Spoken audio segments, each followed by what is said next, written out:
Bienvenue sur ma chaîne d'actualité. Ici vous aurez toutes les informations, sur tout ce qui se passe dans notre monde, les dernières actualités et celles du moment. N'hésitez pas à vous abonner, et à activer la cloche de notification pour ne rater aucune des prochaines vidéos. La guerre s'intensifie dans le Donbass, marquant ainsi une nouvelle étape de la stratégie militaire de Moscou. Le président Volodymyr Zelensky a annoncé lundi le début de l'offensive russe contre l'est de l'Ukraine, dont une partie est aux mains des séparatistes pro-russes des républiques autoproclamées de Lugansk et de Donetsk. Nous pouvons maintenant affirmer que les troupes russes ont commencé la bataille pour le Donbass, pour laquelle elles se préparent depuis longtemps. Une très grande partie de l'ensemble de l'armée russe est désormais consacrée à cette offensive, a-t-il déclaré dans un discours retransmis sur Telegram. Peu importe combien de soldats russes sont amenés jusqu'ici, nous combattrons.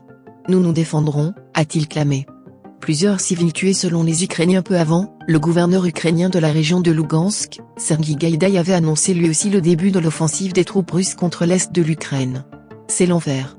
L'offensive a commencé, celle dont on parle depuis des semaines, a-t-il déclaré sur Facebook. Il y a des combats à Roubijny et Popasna, des combats incessants dans d'autres villes pacifiques.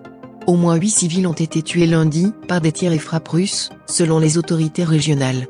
4 d'entre eux ont été tués dans la région voisine de Donetsk, selon le gouverneur ukrainien de cette région, Pavlo Kirilenko. 2 à Torsk, 1 à Chandrigalov et 1 à Razdolne. 5 autres personnes ont été blessées, a-t-il affirmé sur Telegram. Kromina est sous le contrôle des orques et 4 autres personnes ont péri à Kromina, une petite ville de la région de Lugansk tombée aux mains des Russes lundi, a déploré Sergueï Gaïdaï sur Telegram.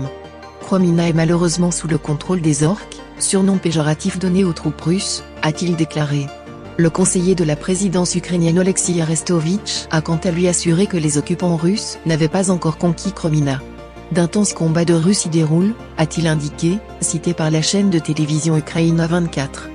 Depuis l'annonce fin mars du retrait de ses troupes de la région de Kiev, la Russie concentre ses forces armées dans l'est de l'Ukraine, cible de fréquents bombardements depuis le début de l'invasion russe le 24 février. Une offensive massive de Moscou était annoncée par l'armée ukrainienne depuis plusieurs semaines contre le Donbass. Le président russe Vladimir Poutine affirme pour sa part mener une opération militaire en Ukraine pour sauver les Russes du Donbass d'un génocide orchestré par des néo-nazis ukrainiens. Merci d'avoir regardé cette vidéo. N'oubliez pas de mettre un like, partager.